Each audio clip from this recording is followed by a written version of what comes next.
All right. Thank you everyone for attending our Kensington in the Know presentation in partnership with Overdrive. We have some really exciting authors here and some really amazing books that we're going to talk about over the next hour or so. Um, these titles all publish between the end of June and the end of November of this year. So coming up quickly on some of them. It's going to be a great summer of reading, and Kensington always comes with the books that people want to read most. So, and we have a nice cross section of authors representing a bunch of different genres and different types of books. Um, we also have Michelle, who is one of Kensington's amazing publicists, and Marty, who is also one of our amazing publicists, who will be presenting some of the books as well. And then I will finish things out with however much time we have left, talking about other books on our list.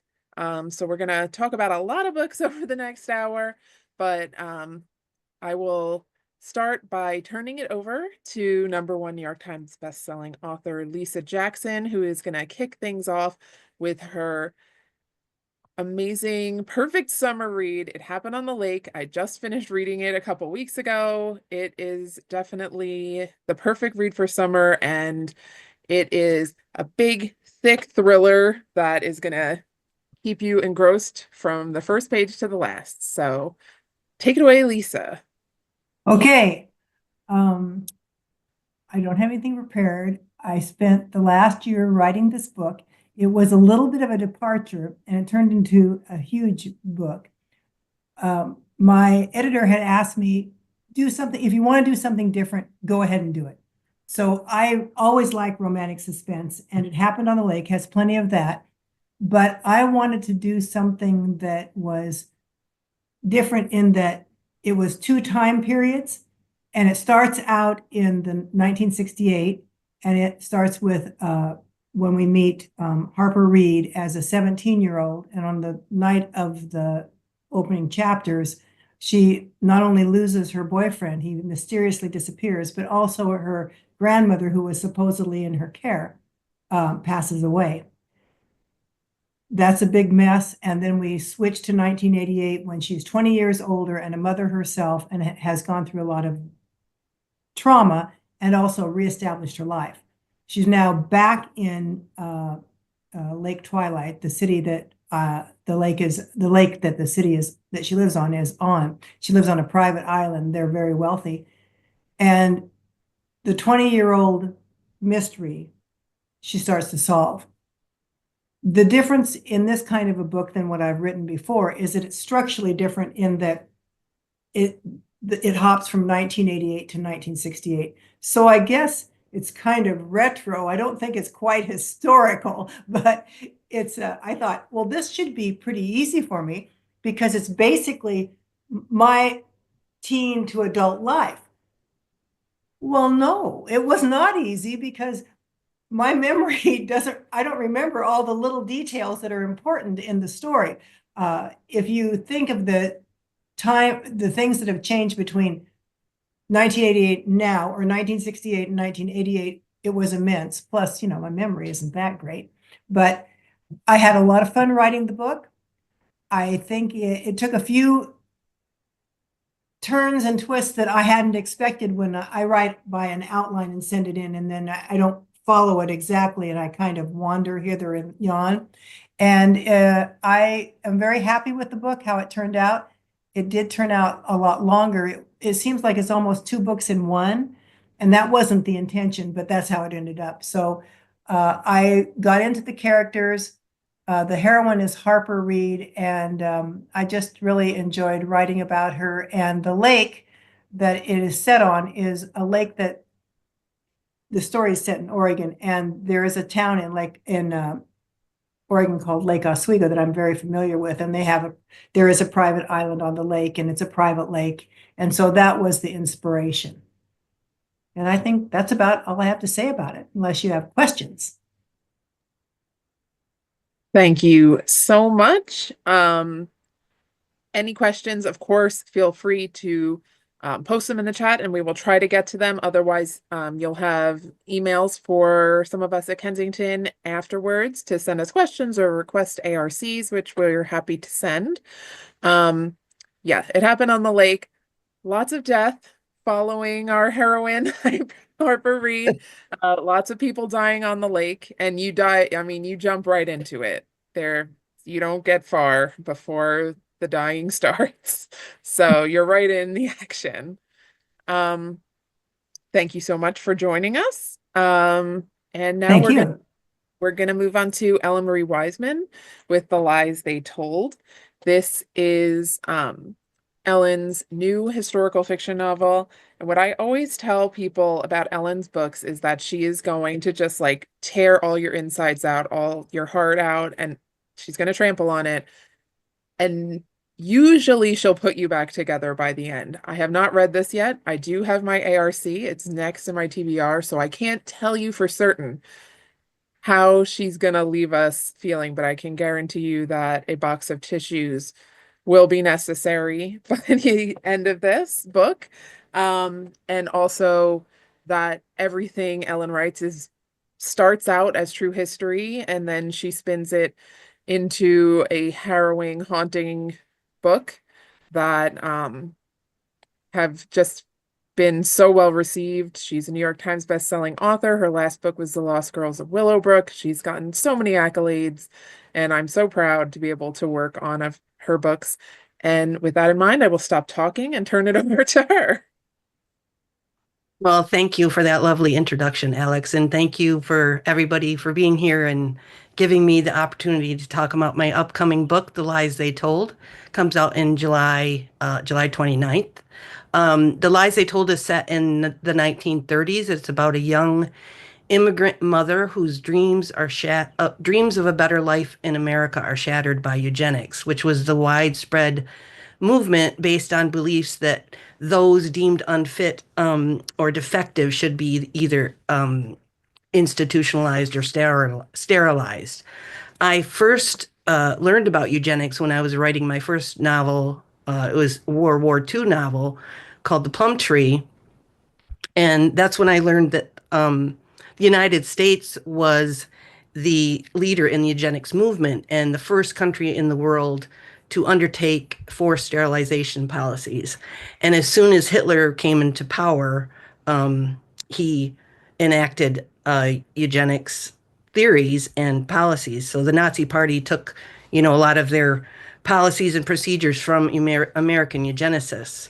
And then while I was researching, two of my other books which are about institutions, insane asylums and things. I continued to find connections because those institutions were built to isolate and, in many cases, sterilize anyone deemed a burden or a threat to the American gene pool. So as soon as my main character in The Lies They Told steps foot in America, she's faced with the threat of being feeble-minded, being labeled defective, either mentally being labeled feeble-minded or physically with some kind of disease, or if she has a disability of any kind. She's faced with the threat of being labeled a public burden and a threat to the American gene pool. And so she's worried about being deported. She's also worried about being separated from her 2-year-old daughter. So on Ellis Island, she's given physical and mental tests, IQ tests, and she's asked things like, is it better to sweep a staircase from the top to the bottom or the bottom to the top? Or she showed a picture of a dog and asked if it's a woman or a dog. So her nose is measured and her head is measured and all those kinds of things. So when she finally gets through Ellis Island and she reaches her destination in the Blue Ridge Mountains, she thinks that she's finally safe. But then she learns that the children who will be in her care have been taught to hide from the sheriff and any strangers that come to the door because they are facing many of the same threats that she faced on Ellis Island. The kids are worried about, despite the fact that they're U.S. citizens, the mountain people are being labeled feeble-minded and defective and ignorant and unhealthy and burdens to society so that the government can take their land and make the Shenandoah National Park. So she learns that the government is taking children to institutionalize them, to sterilize them, to redistribute them to be raised in better homes by more elite families. And during the eugenics movement, this happened all over the country. Any family that was deemed socially inadequate, these kinds of raids happened. They would split families up and institutionalize the children. So after a social worker from the eugenics office labels my main character, Lena, as feeble-minded and promiscuous, then she has to fight against all the people in the eugenics movement that want to eliminate her and her daughter and the children in her care. So the eugenics is a huge, huge topic.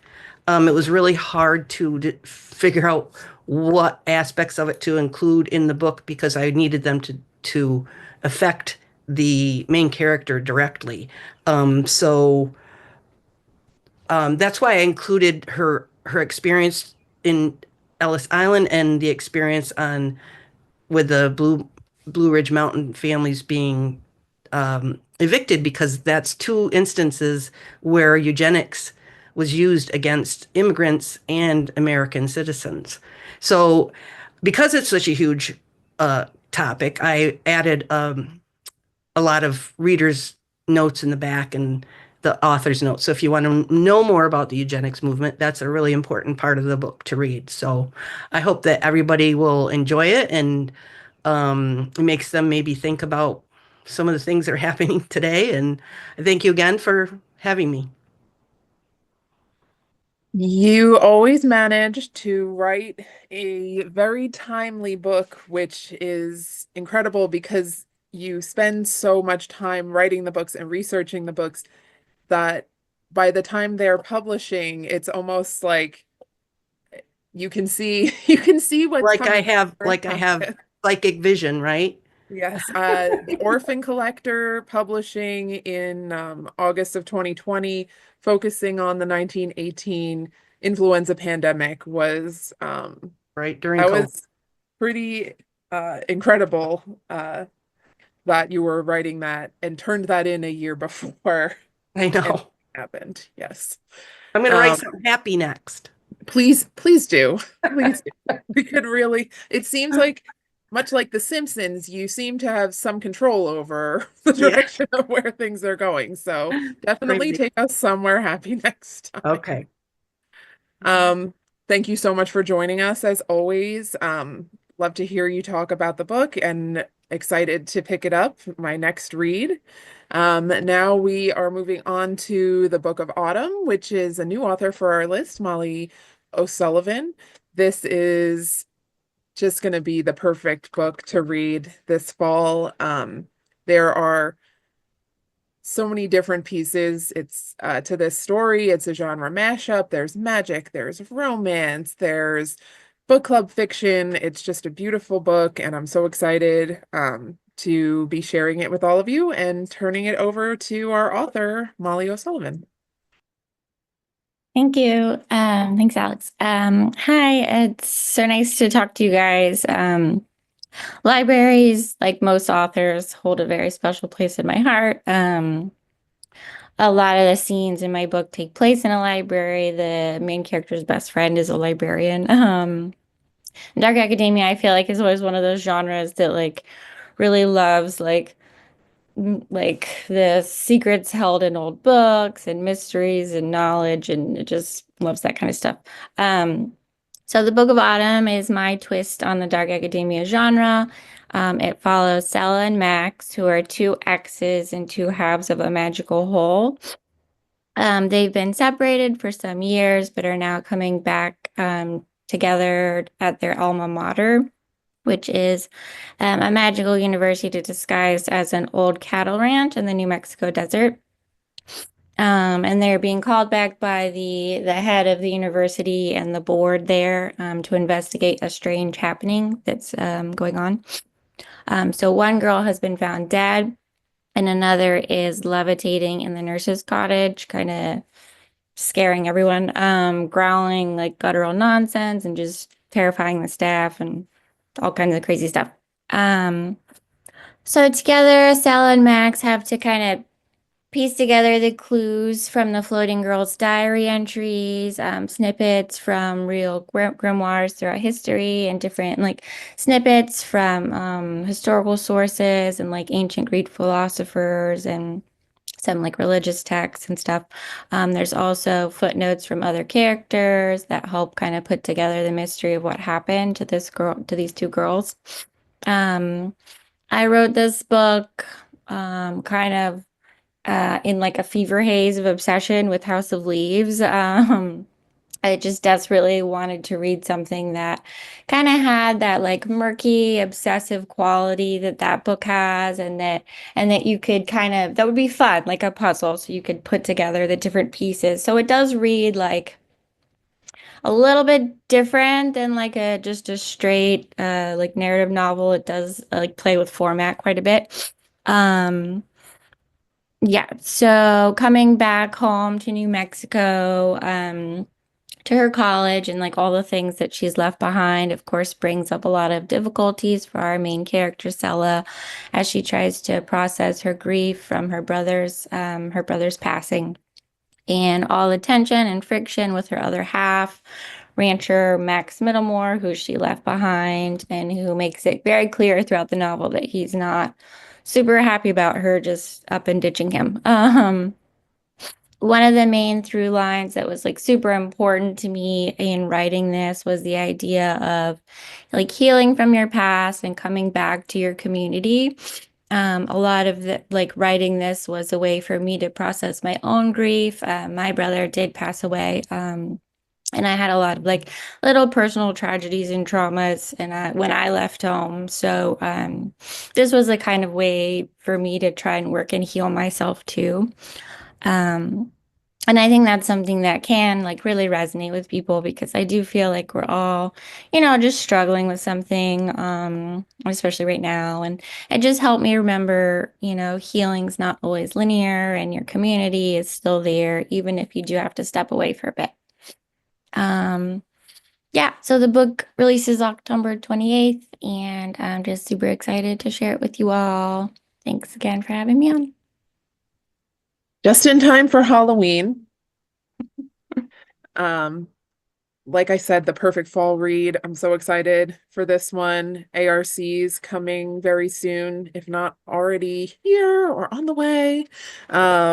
Really excited to get my copy of this one. Thank you so much for joining us, Molly, and I look forward to getting this book out there in the world and hopefully more books to come in the future. Next up, we have The Changeling Queen by Kimberly Bea. This book is, first of all, gorgeous. It is just an object of beauty that you just want to have and hold and put on your shelf and show to your friends. It is gorgeous. It has stenciled edges, gorgeous cover art, foil stamping, just beautiful on the outside. And on the inside, it is an amazing story based in Scottish folklore and feminism. Again, themes that are very timely right now. And also obviously a genre that is really popular at the moment with books like Quicksilver and of course Rebecca Yarros.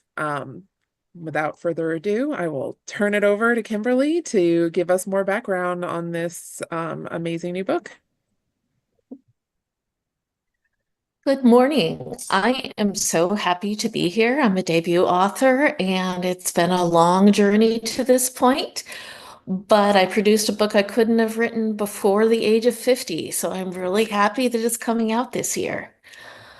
The Scottish Ballad of Tam Lin tells the story of a girl who saves her lover, Tam Lin, from dangerous fairies wishing to sacrifice him to pay their tithe to hell.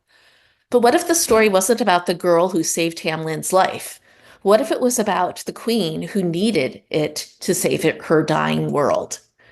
What if she too was once a girl, a half-mortal outcast in 14th century Scotland, who found comfort only in her healing practice and the bastard shepherd whose life she saved. Their love might not endure once their respective birthrights claimed them. And when the new queen of a starving fairy discovered a life saved is also a life owed, her beloved shepherd might be the one to pay the price. The Changeling Queen is a villain origin story that is less about becoming a villain and more about becoming a force of nature. It engages with themes of bodily autonomy and reproductive self-determination, the dangers of Christian patriarchy unchecked, and the sometimes cruel balance of the natural world. It is my love story to folklore and dangerous fairies, but also to medieval peasant life, a subject with graduate and undergraduate degrees in social history, gladly devoted many hours of research. Poring over herbalists' guides, articles on medieval childbirth, and even a 14th century shepherd's manual helped me to flesh out the mortal world of my heroine, Bess Grieve. To flesh out the lush and sensual world of fairy, I delved into the works of Briggs, Yeats, and Shakespeare, as well as my own imagination. The end result, I hope, is a heart-wrenching and compelling tale of a heroine coming into her own power and facing the difficult choices required of those who rule. The Changeling Queen is out October 28, 2025, just in time for Halloween, from Erewhon Books. Thank you so much.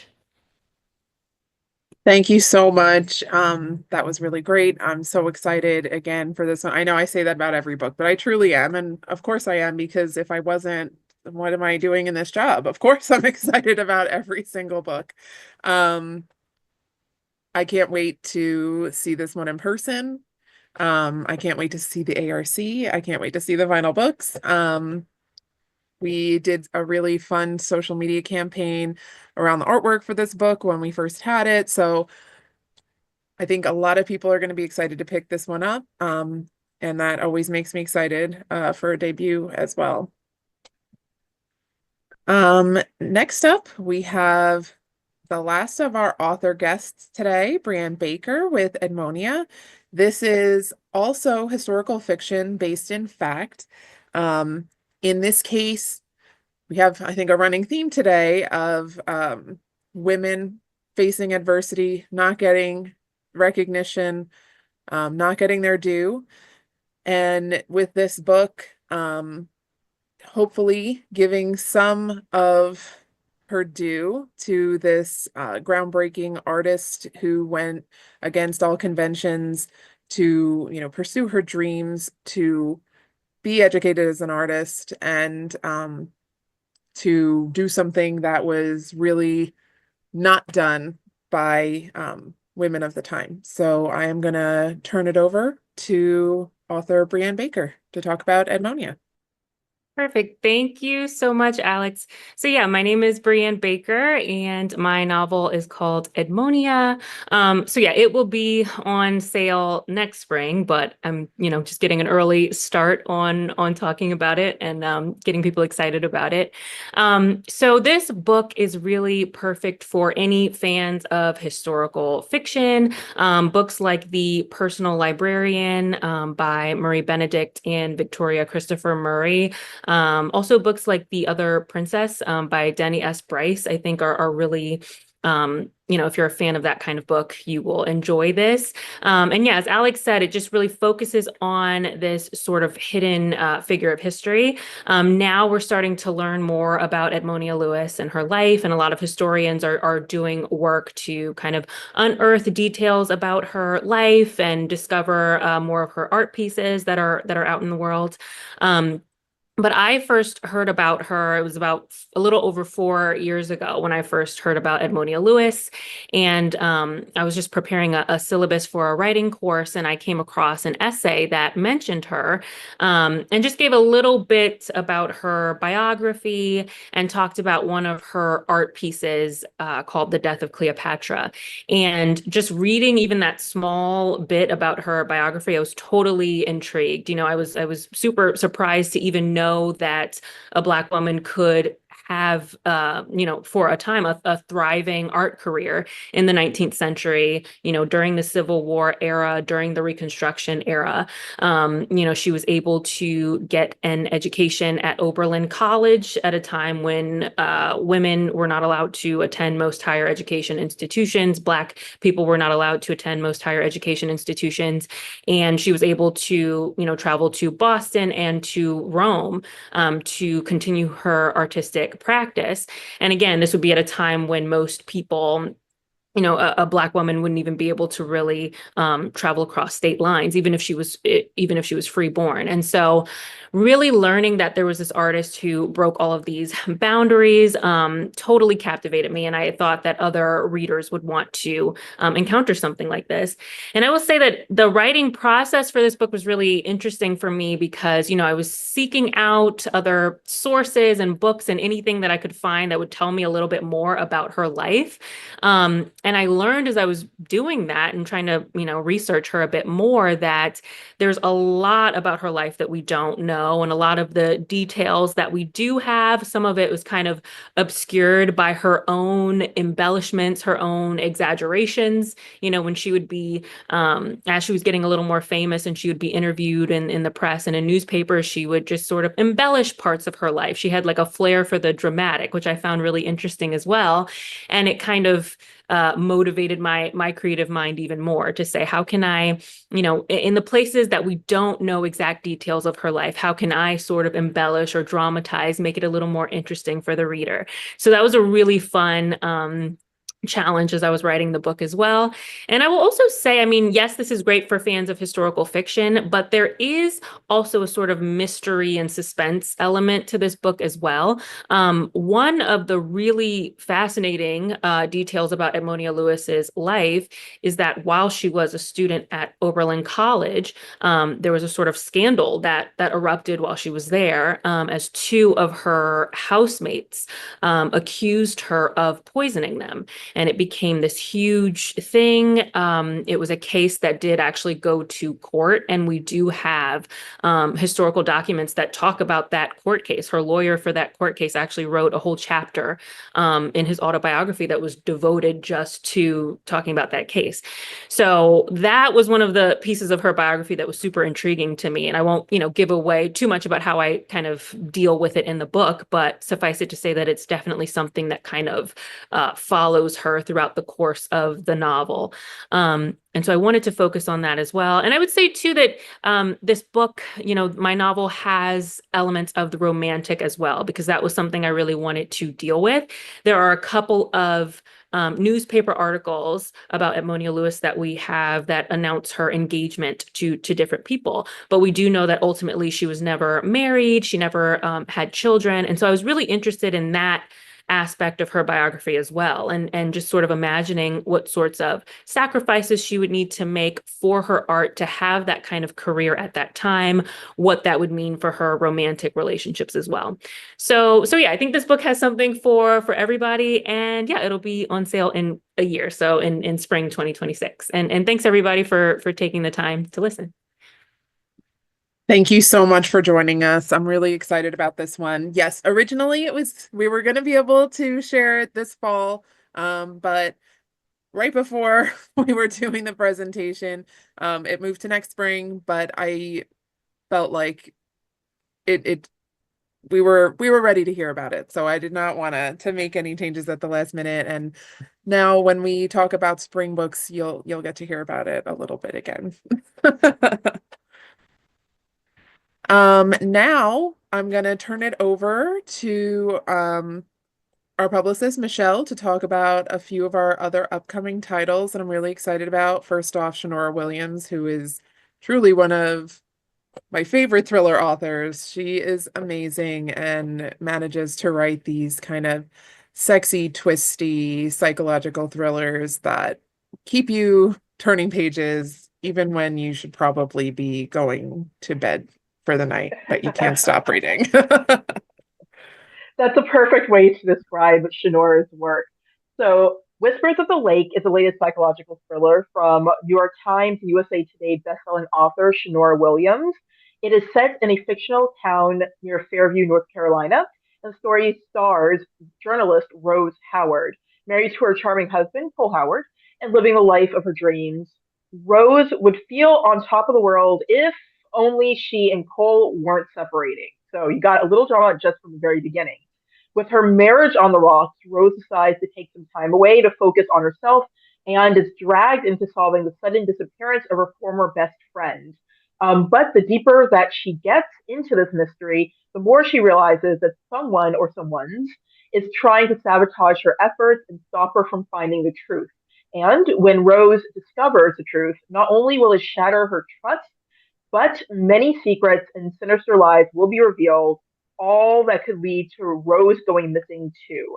So this kind of falls along Shinora's exploration of women taking this mantle of having to be kind of strong and this pressure that one sees in society where often women of color, Black women in particular, are expected to do so much and to hold on to so many things while the world keeps on turning, and there really isn't a way to kind of deal with that added pressure. What happens when that pressure becomes too much and it puts not only those around the individual, but the individuals themselves in danger? This book comes out on June 24th, and we are very much looking forward to sending ARCs out as well as setting up any opportunities with Shinora. And then, we have a very exciting book here, Blood Slaves by Marcus Redman.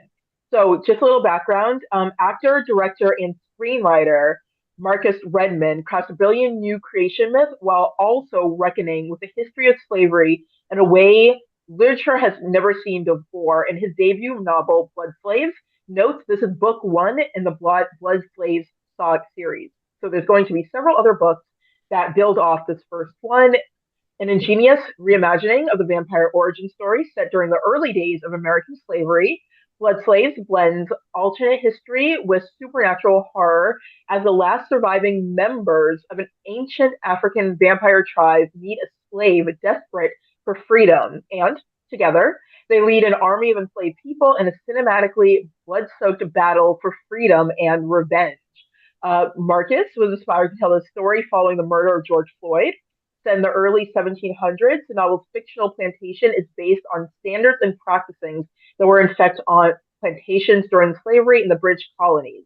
The Carolina provinces are the birthplace of the slave patrol, the predecessors to modern day policing law enforcement. And the events that occur in this book establish an America in which the center of power shifts from the descendants of white Europeans to those of African descent and indigenous people. And major events such as the American Civil War, Emancipation Proclamation, Underground Railroad, the Gold Rush, Jim Crow, etc., never happened.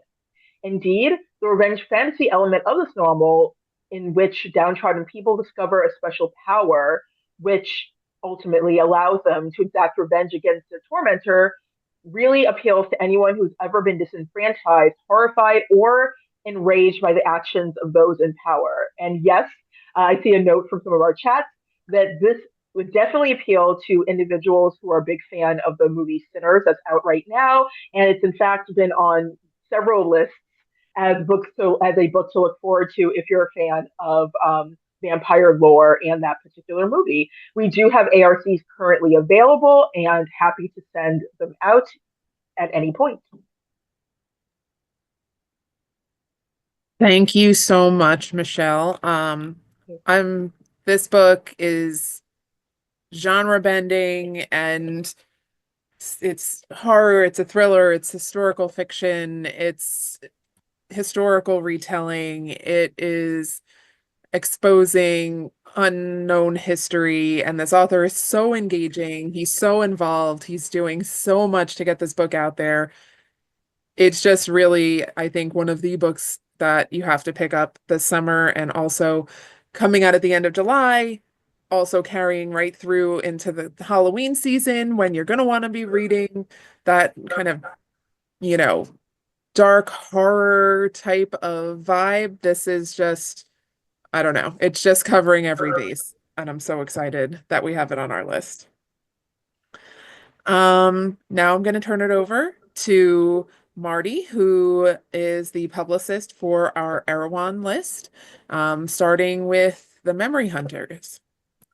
Awesome. Thank you, Alex. And thank you, everybody, for being here. Thank you to all my fellow presenters. And yes, could not shout out the Sinners and Blood Slaves connection more.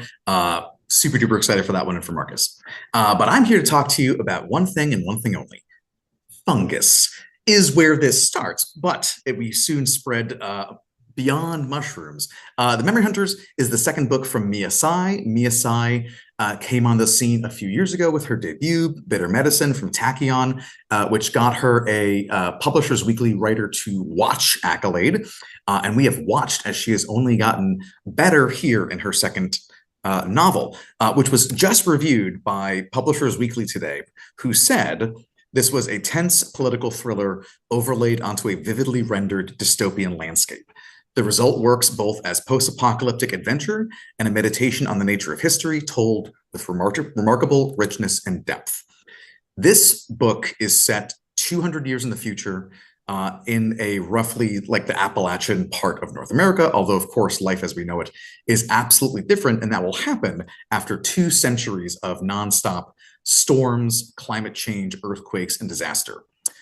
In this rebuilding present, in this trying to bring back technology and ideas and progress, there is a Institute of Memory that sends out hunters to go and find information in the blood of the dead.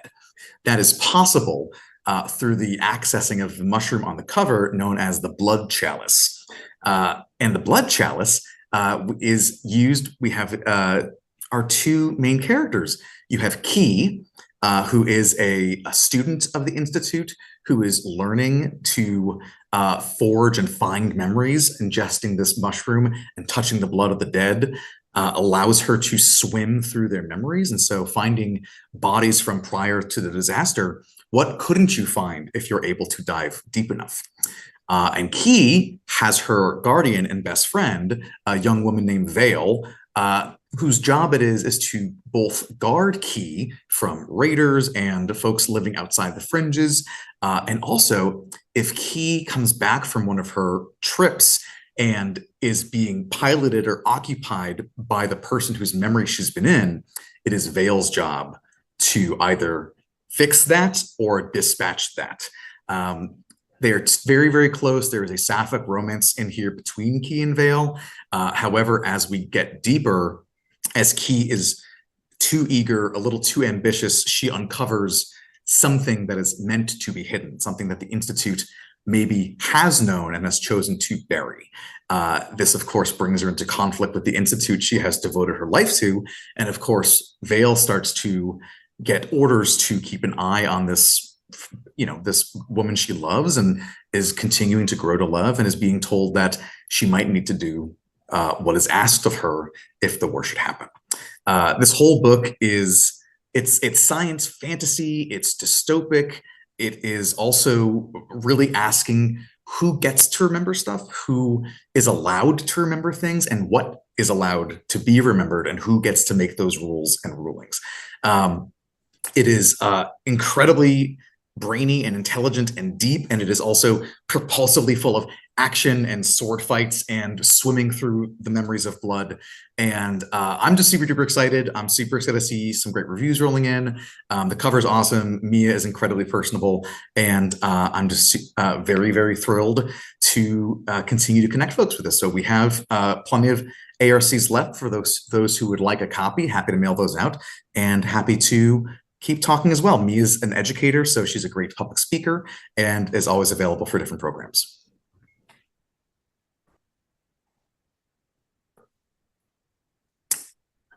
Next up, I see Marie in the comments. Yes, please, we'll talk. Next up, we have A Philosophy of Thieves. This is from Fran Wilde. Fran is actually one of the most storied authors that we've had the great luck to be working with. Fran has been in this industry for over, I think, a decade, 15 years. She's done middle grade, she's done young adults, she's done adult fantasy, adult sci-fi. She has a slew of short fiction and collections out there. She's also the editor of the Sunday Morning Transport, which is a newer magazine of science fiction and fantasy. And here we go to a different future that has also been drowned, but has dealt with that in very, very different ways. A philosophy of thieves, as you can see, leverage is a competence porn is sort of how Fran pitched it, right? The idea that you get to watch people being very, very good at what they do. And the group we meet here is a group of professional thieves in New Washington, several hundred years in the future, when most of the East Coast has been flooded and the ability to either live above or below sea level is determined by class and how much money you have. In this particularly wet future, the rich have come up with a new form of entertainment, which is to hire professional thieving groups to see if they can steal from other rich rivals all across New Washington. And the family we follow are the Canarvier family. The Canarviers, it is a father, his mother. So you have King, you have Gran, and then he has two children, Dax and Rue. Both are sort of in their early 20s. King is getting older. Dax really, really wants to stay on with the family profession. We meet him as he is crushed in an air duct, crawling through, trying to make off with the goods that he has stolen from a gala. And the rule being, of course, he has to be caught within 5 minutes or he gets off scot-free. Dax wants to continue the family tradition. Rue wants to leave. She has no interest in being a thief, no matter how good she is at it. And so the two of them continue to squabble until, of course, we find out that there has been something very precious stolen from them. And right from under their noses, they cannot find their father, King. They must come together, Gran and Dax and Rue, and really one last job against these mega rich elites across New Washington, using a combination of technology and artistry and acting to find a way in and find their dad and see if they can't pull off one last great escape. I've started reading it. It just is engrossing automatically right away. It gives you those little dashes of science fiction, those beautiful little bits of world building that just come naturally from a world that is so utterly changed. Fran is a teacher, a workshop writer, a game designer, an engineer. She's done it all. And it's not only an incredibly fun read, it will last with you right after. There are to be more adventures with the Canarvier family moving forward, and I would love to have you guys get on the ground floor. So again, we've got copies of the book. Fran is absolutely available for anything. She's an incredible speaker as well, and I just can't say enough good things about her and her book. Oh, yes. I love this book. I love this cover. Actually, we just got the ARCs for this in. So the lighting is strange, but it is just as haunting and pink in person, which is great. The Hunger We Pass Down, as you can see, it is a publisher's marketplace buzz book that just was announced today, which is really, really fantastic. And Jen Suk-Fun Lee, if you're familiar with ECW Press out of Canada, Jen is one of the head editors there and has been involved in the publishing industry for a very, very long time. Same as Fran, some nonfiction, some collections, some YA middle grade, some children's books. And here is her horror debut. The Hunger We Pass Down. If there is anything to its beating, haunted heart, it is the ideas of intergenerational trauma and the horrors of history that are passed down through one's lineage, through the blood, living in your actual bones. The ideas that your family can be so affected that you are born into a life already in the shadow of something that has happened before. We meet Alice, who is this single mom. She's working hard. She's trying to keep her kids happy and healthy. She has a full-time job. She's just exhausted, with a capital exhausted at all times in her life, but she just can't stop. She must keep going. She has to keep providing for her and her family. And she is so exhausted, in fact, that when she begins to wake up and finds that things are just sort of done around the house, that chores just seem to have happened, and food and items just put away. And when she's able to just take a nap for once in her life, she just wakes up and there's no questioning it. She just kind of begins to find all these reasons why it's okay. But of course, it only starts to dawn on her as she is seeing more and more of her work and her life is being taken over as some other kind of mother is beginning to move in with her and her family, unseen and unknown. And she has to go and speak with her grandmother, who has, it's like in any kind of movie or horror thing where you're talking to someone older and you're like, this horrible thing's happening. And they're like, oh, you too, huh? Is the realization that there's a darker history that happened to her grandmother, which was passed to her mother and is now passed down to Alice. So we move in between the modern day back into 1930s China at this old brothel. It's actually, it is a real place. And I want to make sure I get it right. The Namku Terrace, that was said to be made into a house of comfort for soldiers back during the war, and many ungood deeds happening there. And so there's aspects of history, family, legacy, and being able to be brave enough to confront that, and how you possibly can move through. And if you can't, what does that look like, and what happens to you and your family, knowing that that might be passed down to the next generation to come.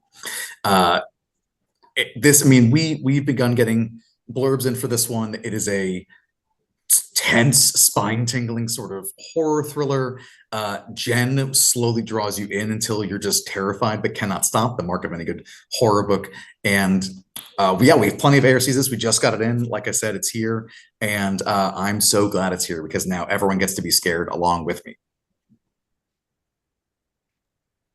Thank you so much for sharing these with us, Marty. My pleasure. Thanks, guys.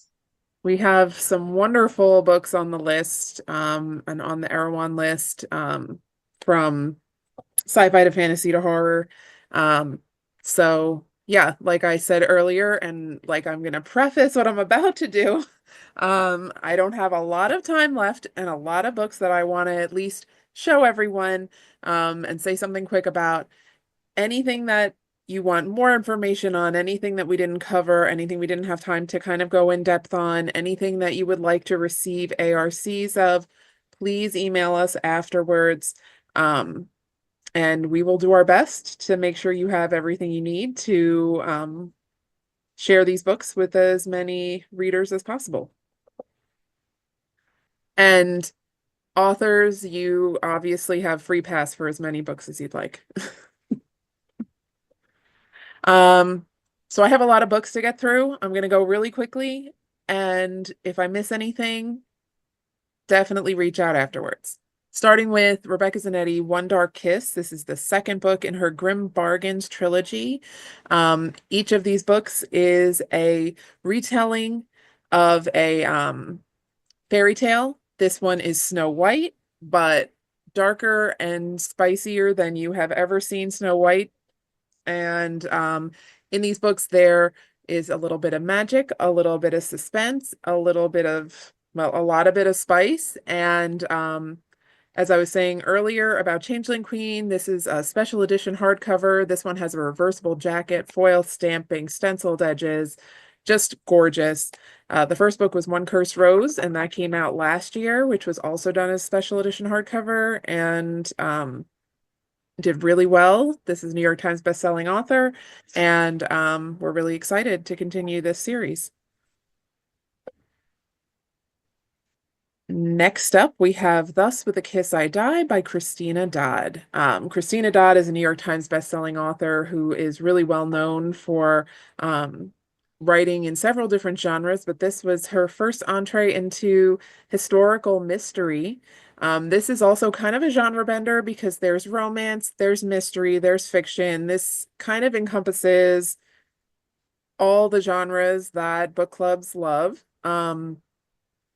Christina is such an amazing writer. She is a true pro and veteran, New York Times bestseller, This series follows Rosaline and basically tells the story of what would have happened if Romeo and Juliet didn't actually die at the end of the Shakespeare play and what would happen next. And their daughter is the heroine in this series, and she's also a sleuth, but she's also being pursued by several suitors. And are they all true to her, or do they have ulterior motives? You will have to read the series to find out. Kate Stewart is one of the biggest authors on TikTok right now, with her Ravenhood series, which was Flock, Exodus, and The Finish Line. She broke out and has had huge success. We republished those previously self-published books beginning last year. Then we republished One Last Rainy Day in the Ravenhood Legacy spin-off series in January. And now, for the first time with Kensington, we have a brand new book, never before published, with Kate Stewart, the second book in the Ravenhood Legacy, Severed Heart.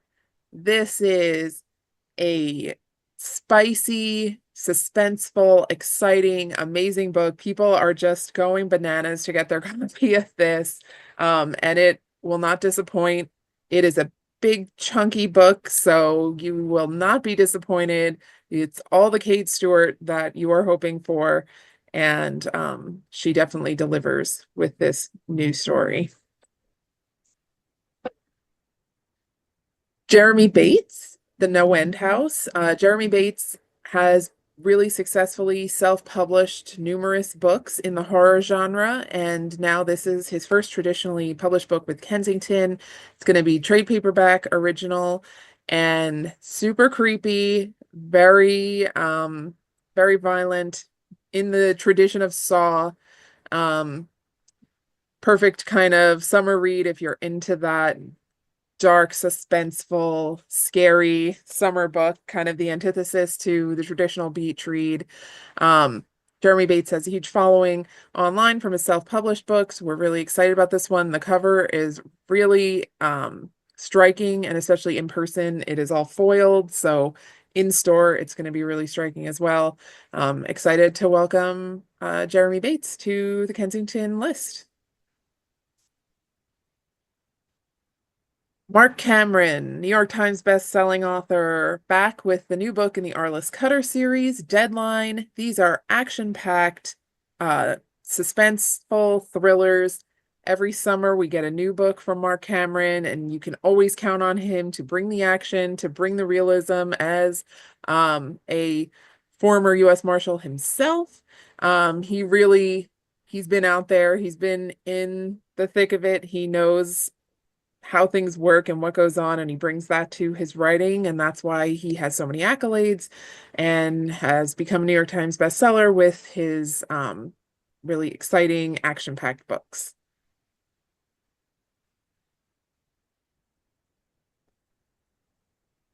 Charlie Donnelly, I just can't say enough good things about, because he is an incredible writer. His thrillers are amazing, and I am so excited that he has broken out the way he has. Yes, another Lake book. You can expect to see some watery thriller promo coming this summer from Kensington on social media. Charlie is just the best. He has so many amazing accolades from other authors, from readers.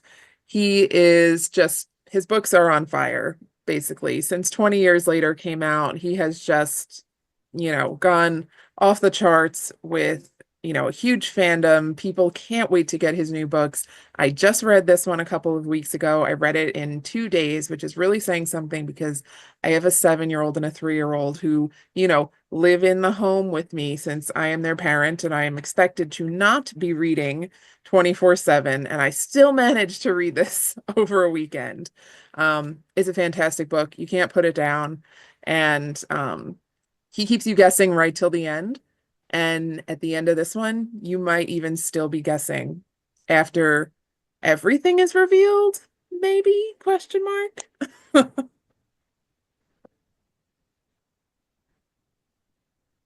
The Entirely True Story of the Fantastical Mesmerist Nora Gray. This is Kathleen Kaufman's debut with Kensington. This is another kind of genre-bending, magical book that is perfect to read for fall. This comes out at the end of July, so at the beginning of what we all like to call spooky season when we are Halloween people.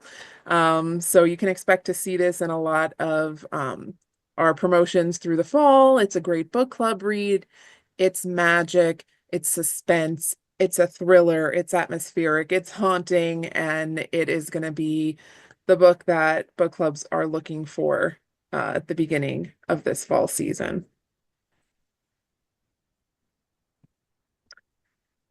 No Way Out by Fern Michaels. This was previously published in hardcover and mass market. We're now redoing it in trade paperback, and I wanted to give it a call out because A, I love the new package, and B, this is one of the biggest books that Fern has ever had since I've been working on her books, and that is 17 years, even though I'm only like 25 years old.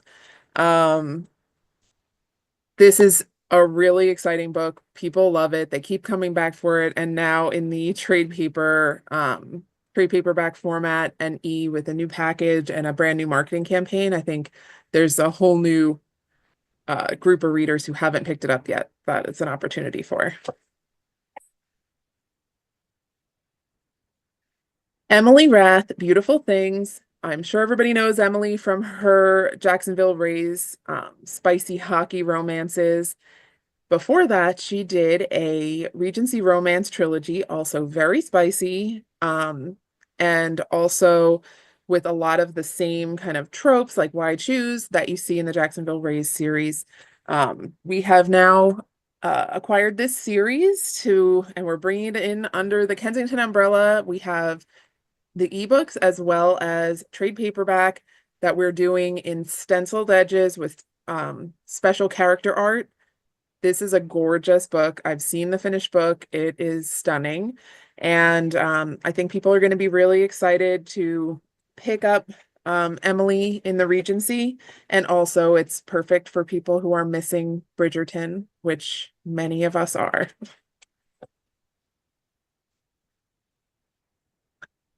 Aurora Asher, Demon with Benefits. This is the next book in her Hellbent series. These are spicy, demonic rom-coms, paranormal romance that is kind of a throwback to paranormal romance of, before romantasy was a thing. So for people like me who kind of read a lot of paranormals in the 2010s to 2020s, these are just perfect.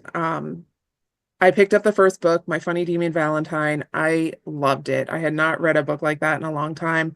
And she really brings the humor, brings the heart, and really brings more spice than I expected. So don't be surprised when you get there and it is hotter than you might have thought. But she's a great writer. She's a New York Times bestselling author. She also writes for Entangled Red Tower. This is a great series you don't want to miss. It will be 6 books long. And for the trades, at the end, if you line up all the spines, they will make special character art as well. New to our list is Elliot Rose. This is Saving the Rain. This is unpublished 4th book in her Crimson Ridge series, which has blown up on Book Talk. These are contemporary cowboy romances that explore different tropes than a lot of traditional Western romances do. These are for fans of Lila Sage. They are very spicy. They are a lot of fun. She's an amazing author. And now that we have the ebook rights on the Crimson Ridge series, all of them are available outside of Amazon as well. Fern, again, brand new series, going to be in hardcover. Smuggler's Cove. This is domestic suspense. Takes place in the Jersey Shore. In fact, just a few minutes from where I live, actually. And this is siblings solving unexpected crimes in their small coastal town. Darcy Wilde debuts a new series with The Heir. This is Queen Victoria as a sleuth in Victorian historical mystery. So excited about this. I think Queen Victoria is definitely a perennial character people are always excited to read about. And now as a young sleuth, I think this is going to be a really exciting, fun series from a veteran author who really knows how to write an engaging and acclaimed historical mystery. Luna Mason is another Book Talk favorite that we have picked up. This is the third book in her Beneath the Mask series that we're republishing with new packaging and bonus content. Devoted Book 3, Beneath the Mask, Book Talk favorite, spicy mafia romance. I feel like I've presented this book several times because I probably have. To Kill a Badger is the new book in Shelley Laurenston's Honey Badger Chronicles series. It has been long awaited, as all of her books are, but it is finally coming at the end of August. We will have the new Badger book. She's a New York Times bestseller. She's always a huge hit with every book she puts out. A lot of fun, very funny, spicy paranormal romance. Harley LaRue is probably one of the biggest breakout authors of the last year, and certainly at Kensington.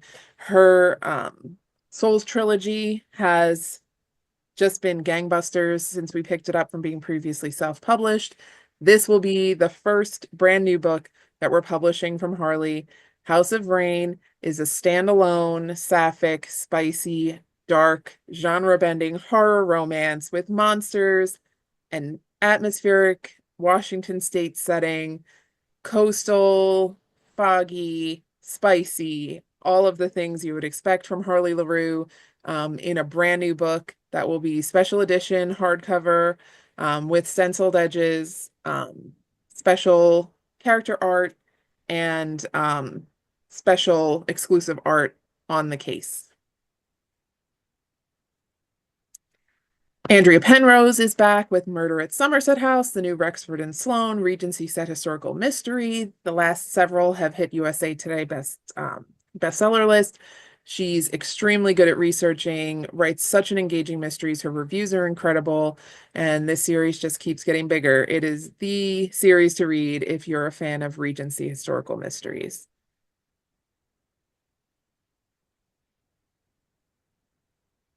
Burn Again. Santa's Holiday Spectacular. This is so fun because it is a mashup of her biggest series ever, Sisterhood, and the characters from her Santa's Crew series. It will be the perfect book to get in the spirit of the holiday season.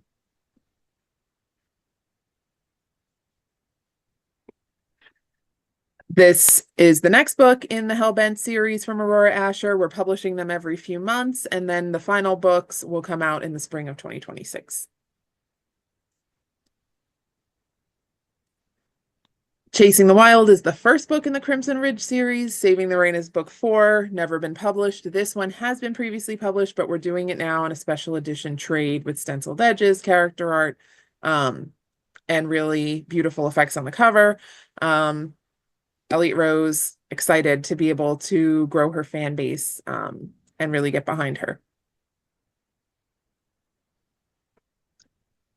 The Nanny's Handbook for Magic and Managing Difficult Dukes by Amy Rose Bennett is a Kensington debut in trade paperback. This is Victorian set historical romance with magic and Mary Poppins vibes. So excited for this one. Expect to see a lot of discussion around it on Kensington's social media later this year for October, which is the perfect time to talk about magic and romance. Second book in Maisie Yates' new series after Rustler Mountain, Outlaw Lake. This is contemporary romance from the New York Times bestselling author with a little bit of spice, a lot of heart, and really great characters as Maisie Yates always delivers. Lorena Hughes, author of The Spanish Daughter, is back with The Night We Became Strangers, historical fiction. This is also exploring little-known history. In this case, it's when an Ecuadorian radio station replicated the War of the Worlds that had caused such a panic in the United States. They did it in Ecuador with shockingly similar results, and this explores that little-known history.